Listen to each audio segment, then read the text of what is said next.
Alright, magandang hapon po sa inyong lahat mga kababayan. Batang Maynila to it's. Nako, hindi pa po tayo nakakamove on dun sa balita kanina na kung saan etong etong IPO, Intellectual Property Office, ang ginawa nila, kinansela nila yung trademark ng Tape Incorporated sa titulong Itbulaga, pati sa EB. So hindi nila pwedeng gamitin yung Itbulaga at yung pati yung EB. Kasi ayun, ginagamit nila hanggang ngayon eh. Ewan ko lang kung ano gagawin nila mamaya. Baka baklasin na nila yung mga poster. Pati yung pati yung mga nandyan sa computer nila. Naku, alisin na natin to. Hindi na natin pwede gamitin tong Itbulaga. Pati tong GMA. Pati GMA, apektado to dito. Hindi nila pwedeng gamitin kasi ginagamit nila Itbulaga eh. Pati nga picture ni Tito Vic and Joey, ginagamit pa nila hanggang ngayon eh. Diba, nakakita ni Tito Sen yan. So, hindi na nila pwedeng gamitin. Yung kanilang trademark, kinansela na ng IPO. Kaya ito mga kababayan, tinitingnan ko itong mga Facebook pages ng mga panatiko ng tape. Tinitingnan ko kung nag-iiyakan na ba to.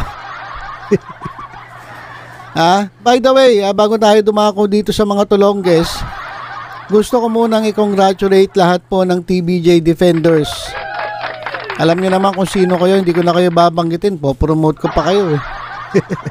Hindi, biro lang. Alam nating lahat kung sino-sino yung talagang dumipensa dito sa TBJ simula pa nung umpisa. Kaya sa lahat po ng nanatiling matatag sa kabila ng mga bash na inaabot natin dito sa mga tulongges, nanatili kayo matatag at hanggang dulo nanatili tayong dumidepensa sa TBJ. At ito, di ba, napakasarap ng pakiramdam na tayo po ay nanalo at kinatigan po ng IPO na ito pong TBJ, ito pong si Joey De Leon, ito pong si Henyo Master. Siya po talaga yung originator. Sa kanya nagmula, sa isip, sa puso. May kwento pa nga yan mga kababayan eh. So nakita ng IPO na ang talagang nagmamay-ari ay etong si Joey De Leon at itong TBJ.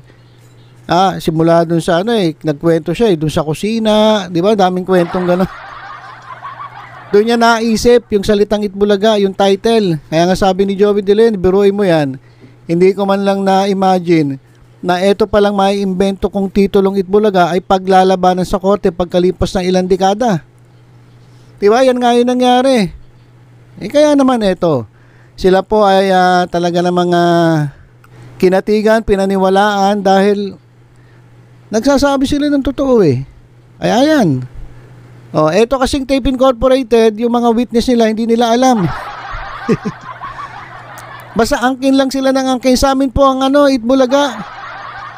Kasi po empleyado namin sila, kesyo ganyan-ganyan, ang daming dahilan. Hindi naman yung tinatanong ng korte. Ang tinatanong ng korte, paano yung masasabi na sa inyo yung Itbulaga, kayo ba nag-imbento?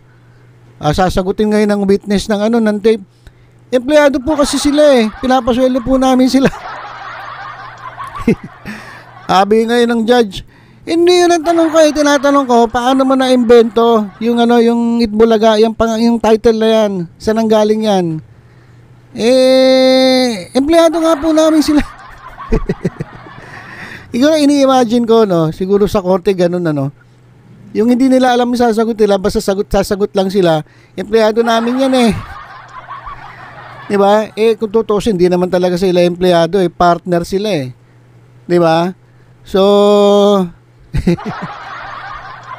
sarap siguro kung nasa korte tayo, nanonood tayo, tatanungin yung mga witness, sige nga, ikaw paliwanag mo, paano mo masasabi na ikaw ang may-ari ng Itbulaga? Tapos makikita mo yung witness na ipaikot-ikot lang yung ulo. Ganyan-ganyan lang Paano nga ba? Hindi ko naman alam kung paano talaga na-imbento yan eh. Pwede bang call a friend? Sino tatawagan mo? Si Joey De Leon. Bakit si Joey De Leon? Kasi siya po talaga nakakaalam na. So, eto kasing tape, yan ang sinasabi natin eh. Umpisa pa lang sinabi na natin, tigilan na nila yung pag-angkin ng hindi kanila.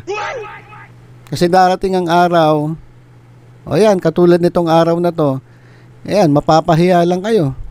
Di ba? At lumalabas tuloy, kayo yung mga tulongges na nangaangkin ng hindi sa inyo.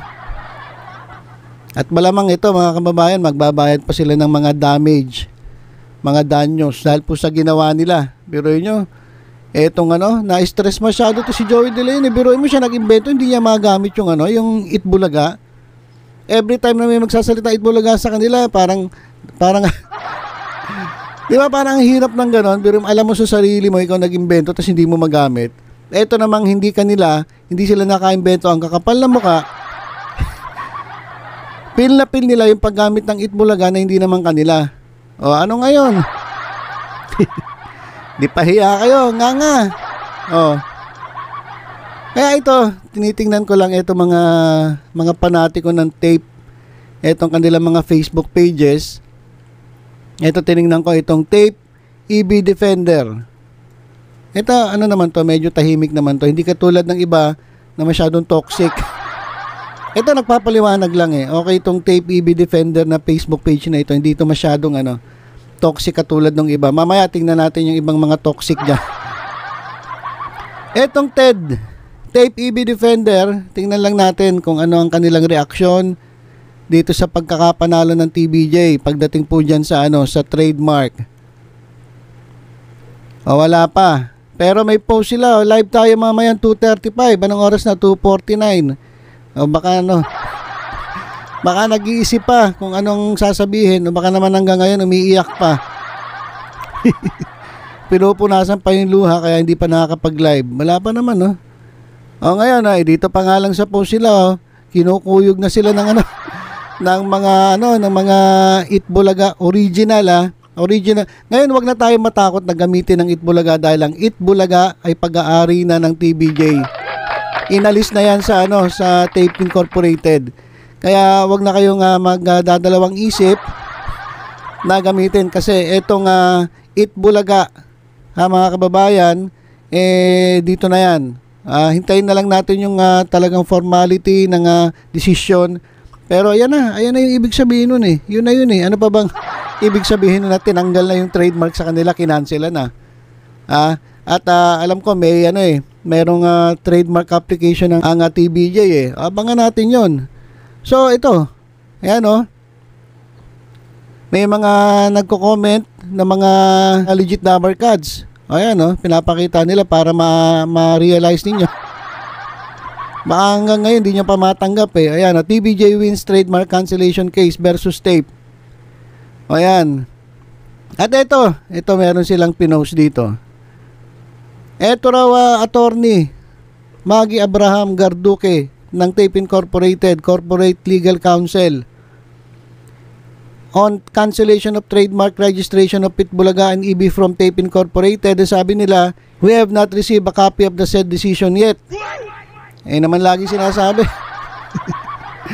Di ba? Hindi nyo ba napapansin? Minsan tatanungin sila ng mga reporter, ma'am, ano masasabi nyo tungkol dito sa cancellation ng trademark ng registration ng Itbulaga at EB dyan sa Tape Incorporated? Sabihin nila, wala pa kami natatanggap meron na ba?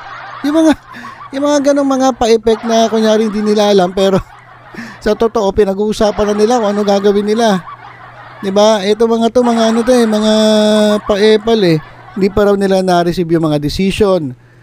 Sabi lang nila, under the rules, Tape has a period of 10 days from the receipt of the decision to appeal said decision to the Director of Bureau of Legal Affairs of the IPO. Sabi nila aapila daw sila. At hindi pa rin sila titigil sa kanilang pangarap. Talagang tibay ng loob na ito mga to Aapil sila. Hindi ka alam kung saan sila aapila. Dahil nga dito sa desisyon ng Director ng Bureau of Legal Affairs of the IPO. Hindi ko alam kung saan ba sila apila, Court of Appeals o sa Supreme Court. Well, ang masasabi ko lang, ito ang IPO, ganyan ang desisyon. Sa tingin nyo ba, magbabago pa yan pagdating sa ang Court of Appeals pa? o sa Korte Suprema, mas matatalino yung mga nandyan, mas alam nila kung ano yung dapat gawin, 'di ba? Kung ano yung dapat nilang desisyon. 'Di ba? Mas magagaling yung mga yan eh. Etong IPO, hindi ko naman sinasabing hindi magaling kasi sila ang pinakamagaling sa totoo lang kasi nakapagdesisyon sila ng tama. Tapos pila. Alam nyo, ito payo lang sa Tape Incorporated, tigilan nyo na yan. Tigilan nyo na yung pangarap ninyo na makuha yung Itbulaga na yan kahit yung EB. Kasi sa totoo lang, ano yan sumpa sa inyo yan Alam nyo kung doon nyo pa hindi ginamit yan, siguro itong programa nyo dyan sa GMA, siguro ang dami na sigurong nanonood. At kahit kami, siguro sinusuportahan namin, pero sa ginagawa ninyo, wala Tingnan nyo nga, kanina lang sa YouTube pinakita ko ilan nanonood sa inyo. Tinulungan pa kayo ng GMA Kapuso live stream. Ilan nanonood sa inyo? 3,300. Ang nanonood sa sa TBJ sa EAT. Ilan? 79,000.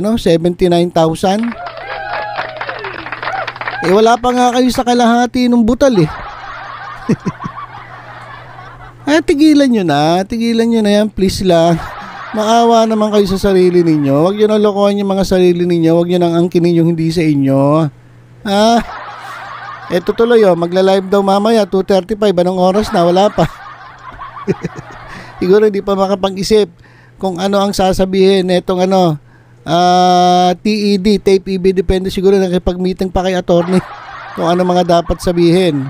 At ito pa. Isa lang to sa mga sa mga panatiko ng tape Tingnan natin dito sa yan, board productive. Isa pa rin to. Isa pa rin tong board productive. Na talagang panatiko pero hanggang ngayon tahimik pa siya. Siguro nagpatawag ng meeting tong mga to. Ano kayo sasabihin natin? Iyak na lang tayo? Dapat magsalita tayo, sayang naman yung bayad sa atin. Hindi, joke lang. Hindi ko sinasabi may bayad kayo baka naman. So malamang nagmi-meeting pa. Nagmi-meeting pa to. Wala pang post dati pag may mga ganyan ang bilis mag-post ng mga tulonggis na to. Ay, ano kaya? Bakit bigla kayo nanahimik? Wala bang post? Wala pang meeting. Wala pa. Ito pa, tingnan pa natin yung isa. Ito, pinaka-maingay dyan Ito yung Procnoy. Procnoy na ewan ko ba dito sa Procnoy na to. Parang rin to kung matatandaan ninyo, yung naglahong page si Best Pills to. Si Best Pills to naglaho na. Hindi natin alam kung saan napunta. Parang hindi kaya ito nag-iba lang ng pangalan kasi yung content na ito ng Procnoy TV channel parehas sa content ni Best Pills to. Hindi kaya ito rin yun. Binago lang yung title. Pero hindi, sa tingin ko hindi etong si Procnoy kaya wala na silang ma-post, siya na lang ang pwede na lang i-post. Yung kanilang apila dito sa desisyon ng IPO, wala na. Hindi na sila makapag-ingay. Dati ingay-ingay na itong mga to Procnoy, board productive,